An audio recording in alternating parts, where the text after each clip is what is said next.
Paano ba ang tamang hatian ng ekspensa sa bahay? Kung ang parehong mag-asawa ay may trabaho naman, sino ba dapat ang mas malaki? Si Mrs. ba o si Mr.?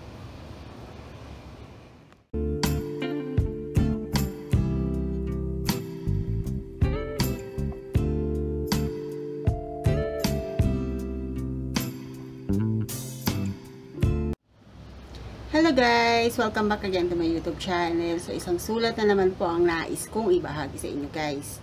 Sa isang letter sender na namumblema na naman sa hatian sa expenses.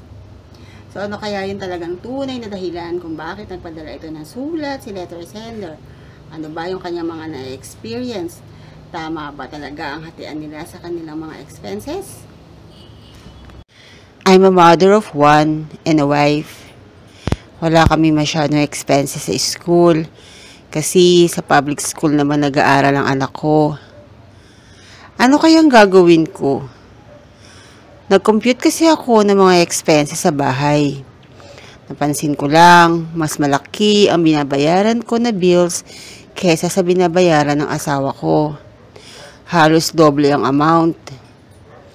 Kanya-kanya kasi kami ng sahod. Di ko kinukuha ang sahod niya, basta bayaran niya ang mga nakatoka na bill sa kanya.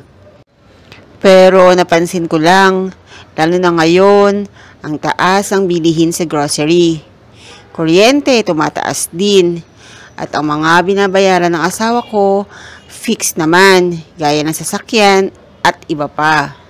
Mas malaki lang ng kaunti ang sahod ko sa kanya.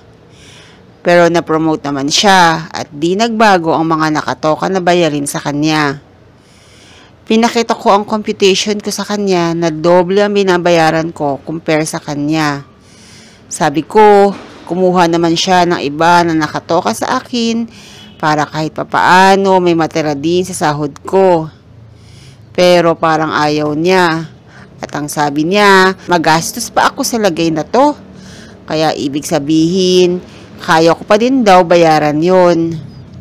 Hindi naman din siya magastos, matipid din naman siya. Ano po kaya ang dapat kong gawin? Salamat. Pag babae ka talaga, tapos mas lamang ka sa mga gastusin, o kaya 50-50 ang bills, talong-talo ka talaga. Pumili tayo ng maayos na lalaki. Sobrang sarap sa feeling pag mahal na mahal nila tayo, tapos sa atin bagsak na mga pera nila. Kahit may sarili tayong pera, kahit magaling pa tayo kumita ng pera sa sarili nating paraan, kahit may mga ipon pa tayo, ito ay opinyon ko lang naman po. Single ako at choice ko naman din yun. From the start, hindi dapat ganyan ang setup ninyo. Lalo na pag hindi fix ang bills kasi talagang lugi ka. Dapat nakaentrega ang sweldo niya sa'yo at magtira lang siya ng para sa kanya, just saying. Sa amin, kahit sahod niya at sahod ko, combine. Tapos, dun kukunin lahat. Di kasi kami comfortable na kanya-kanya kasi.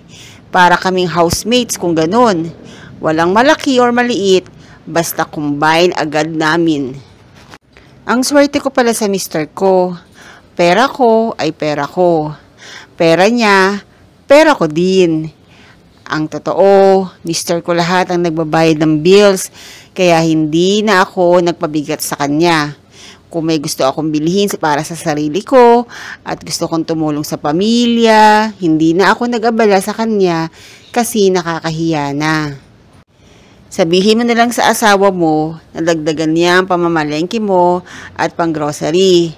Kasi tumataas lahat ng bilihin sa palengke at sa grocery. Mag-set ka na lang ng fixed amount para tuwing sweldo niya, mag-aabot din siya sa'yo. Nasa tamang pag-uusap ninyo yan, mag-asawa. Kasi ang mag-asawa, hindi nagko-compute ng kita ng bawat isa. Conjugal kumbaga. Pag-usapan ninyo ng mabuti at i-list down lahat ng mga bills ninyo at sa kapaghatian ng maayos. Kayo ay pinag-isa, kaya dapat lang pag-isahin lang din lahat. Ang lahat ang gastos pag-usapan ninyo at pagkasunduan. Ultimo pan sariling gamit na dapat bilhin o sa mga bayarin. Pamilya kayo, mahirap ang kanya-kanya. Bilang mag-asawa, ang hiling ko lang talaga at sinabi ko sa asawa ko na huwag sana kami mag-away ng dahil lang sa pera. I admire na pareho kayong responsible sa kanya-kanya ninyong bayarin. Pero you still need to set up a joint account para doon ninyo kukunin yung mga shared expenses ninyo. And para walang takas ang isa't isa. And if meron sobra, then meron na kayong shared savings and can plan something about it together. I really believe money, religion, and family are topics you need to talk. These three topics are hard for a lot of people, kaya mas better if you started to talk about it from the start. Pero lumipas na yon, kaya work on what you both can do at the moment. Don't forget, wala kaming ambag sa buhay ninyo. So don't take everyone's opinions to heart. Gawin mo yung comment at sa tingin mo na best para sa iyo at sa pamilya mo. I hope you and your husband find a middle ground and work through it. God bless. So I think ang best solution dito sa problema ni letter sender ay pagsamahin nila lahat ng kanilang expenses at divided by 2 para walang lamangan. Kahit na mas malaki o mas maliit yung sahod ni Mrs. ay walang reklamo dahil pantay ang hatian. So that's all for today. Thank you again for watching. And please don't forget to like and subscribe. God bless. Bye.